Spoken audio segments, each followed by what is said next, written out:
Hasani Montreokra Dr. Manik Shahani Shatharma by Hasteo of Flat Ungai Tongmani Tongkhalok Rognotui Kasha Kopchap Shangsazaka Kopchapo Hastini Kotor Nita Montri Rogbo Manjagai Hastini Tabokni Hamya Untong Jarao Haste Hapang by Baksha Yak by Yak Miliwe Shamung Tangna Hini Kogrika Oshani Kopchabo Fai Manjaka Cabinet Bodoni Nita Jitendra Chaudhurino Karibo Pradesh BJP Bodoni Bakhakti Tangfang Raju Bhattacharya CPI Bodoni Bakhakti Kacha Montri Manik Detei Ratan Bhome Bharatiyo Jatiyo Congress Bakhakti Pradesh Tangfang Ashish Kumar Shahate MLA Sudip Rai Bormon Tipramat Habodoni Bakhakti Rashtra Montri Brishukitu Deburma Rajeshwar Deburmate MLA Roji Deburma CPM Bodoni Bakhakti Dr. Judishtir Daste Milon Boitho Forward Block Ni Raghunath Sarkarte Jayanto Dotto RSP Bodoni Deepak Deb Amara Bangali Bodoni Gorangoro Jopalte Dural Ghoshte IPT Bodoni Siddha Choron Jomatiate Prashanto Deburmano Khobite Bukubuni Rock Manjaka Bureau Report Northeast Tripura के नमस्कार আপনারা জানেন গত 19 August থেকে কালকে পর্যন্ত যে পরিমাণে ত্রিপুরাতে বৃষ্টিপাত হয়েছে যেটা আমরা কোনোদিন ত্রিপুরাবাসী দেখিনি এবং আমরা কেউই দেখিনি উদাহরণস্বরূপ আপনাদের অবগতির জন্য জানাচ্ছি যে সাউথ ডিস্ট্রিক্টে বগাভাতে 493 উপরে সেখানে মিলিমিটার বৃষ্টিপাত হয়েছে এত পরিমাণ বৃষ্টি আমরা কখনো দেখিনি তো চারিদিকে আপনারা দেখেছেন যে মানে ভয়াবহ অবস্থা ফ্লাড চারিদিকে সমস্ত ত্রিপুরার যে নদীগুলো আছে স্ফীত হয়ে সেখানে ডেঞ্জার লেভেলের উপর দিয়ে বইছিল জল এবং এই বিষয়টা যখন আমরা কেন্দ্রীয় সরকারের আমাদের যশস্বী গৃহমন্ত্রী অমিত শাহজির সাথে আমি কথা বললাম উনি সাথে বললেন যে আমাদের কেন্দ্রীয় সরকারের তরফ থেকে আপনাদের যা যা দরকার আমরা সাহায্য করব সাথে সাথে আপনারা দেখেছেন উনি হেলিকপ্টার পাঠিয়েছেন এনডিআরএফ থেকে আরম্ভ করে সমস্ত যারা এয়ারফোর্সের লোক এবং বিভিন্নভাবে উনি আমাদের সাহায্য করেছেন এবং ত্রাণ সামগ্রী থেকে আরম্ভ করে আমাদের ডিজাস্টার ম্যানেজমেন্টের যে যারা দায়িত্বে রয়েছেন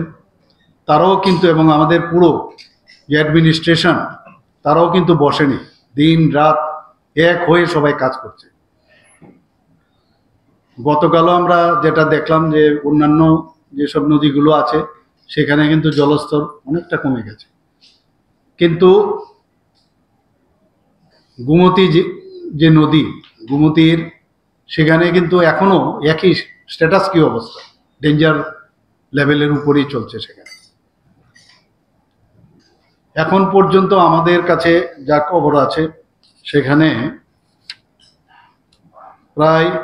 24 জন এখন অবধি মারা গেছে 2 জন এখনো মিসিং আছে আর 2 জন আহত হয়েছে আপনাদের অবগতির জন্য জানাচ্ছি এই যে 24 জন মারা গেল এর মধ্যে ল্যান্ডস্লাইডে 18 জন আর জলে ডুবে বা ড্রাউনিং যাকে বলি 5 জন আর হাউস কোলাপস করে 1 জন আজকে এখানে যে অল পার্টি মিটিং আজকে আমরা এখানে ডেকেছি আমাদের মাননীয় এলওপি সাহেবও ছিলেন বিধায়ক ছিলেন আমাদের পার্টির থেকে আরম্ভ করে অন্যান্য পার্টির সমস্ত প্রতিনিধিরা এখানে উপস্থিত ছিলেন এই সব বিষয় নিয়ে আজকে এখানে আলোচনা আজকের তারিখে পরিস্থিতি কি সেই বিষয়ে ওনাদেরকে প্রথমে আমি অবগত করেছি আমি ওনাদেরকে ধন্যবাদ দিয়েছি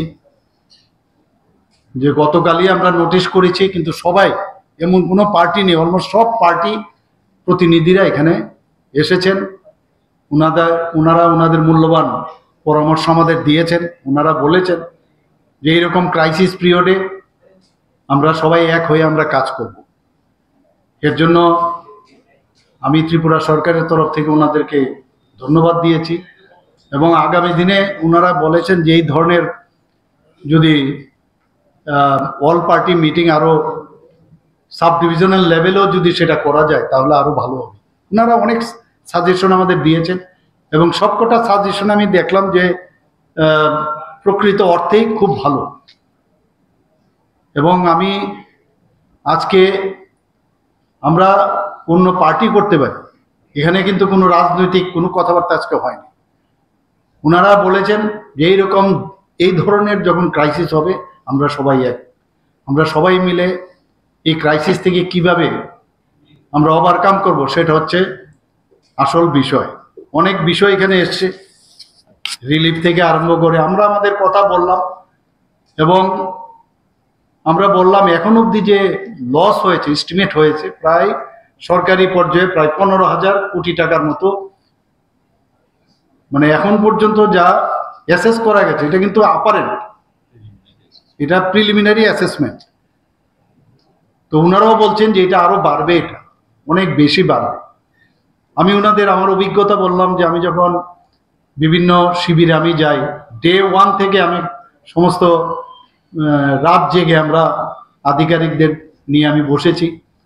এখানে ডিজাস্টার ম্যানেজমেন্টের যিনি দায়িত্বে আছেন পান্ডেজিকে থেকে শুরু করে আমি চিফ সেক্রেটারি, ওনারা সবাই বারবার আপনারা দেখেছেন বসে কথা বলছি। বিভিন্ন জায়গায় গেছি, সেখানে আমরা দেখেছি অনেকের পাঠ্যপুস্তক নিয়ে আসতে পারেনি বাচ্চারা। তো আমি বলেছি যে যারা অনেকের আছে 1 মাস পরে পরীক্ষা, তাদের যাতে লিস্ট করে এডুকেশন ডিপার্টমেন্টকে আমি বলেছি তাদের বই দেওয়ার ব্যবস্থা করে। সেখানে যে টয়লেটগুলো পরিষ্কার পরিচ্ছন্নতা যাতে বজায় রাখে তার জন্য আমি বলেছি ব্লিচিং পাউডার যেন দেওয়া হয়। এটা শুধু একটা জায়গায় না, সারা ত্রিপুরাতেই আমাদের এখানে প্রায় 500 এখন পর্যন্ত আমাদের 557 রিলিফ ক্যাম্প এখন অব্দি সারা সমস্ত ডিস্ট্রিক্টে আমাদের আছে। এখানে ঘটনাটা হলো যে এই যে ভয়াবহ বন্যা হয়েছে তার মানে দু রকমের পদক্ষেপ নিতে হবে। একটা হলো ইমিডিয়েট এই সময়তে দুর্গত অংশের মানুষ তাদেরকে খাইয়ে পরিয়ে বাঁচিয়ে রাখা, এটা হলো মানে শুধু দুবেলা খাওয়ানো না, তার স্বাস্থ্য এবং অন্য সব দিক দেখা। আর একটা হলো লং রান, এরা কিভাবে ঘর বাড়িতে ফিরে যাবে, এদের যে জীবন জীবিকা আবার গড়ে তুলবে। আর ভবিষ্যতে এরকম ডিজাস্টার আসবে, এবারের শিক্ষায় এই ডিজাস্টার প্রাকৃতিক বিপর্যয় মোকাবেলা করতে গেলে পরে কী পদক্ষেপ নেওয়া দরকার, এগুলো নিয়ে বেশি আলোচনা হয়নি। আমরা বলেছি ভবিষ্যতে এটা আলোচনা করা দরকার, তাহলেই যে আমাদের এই মিটিংটা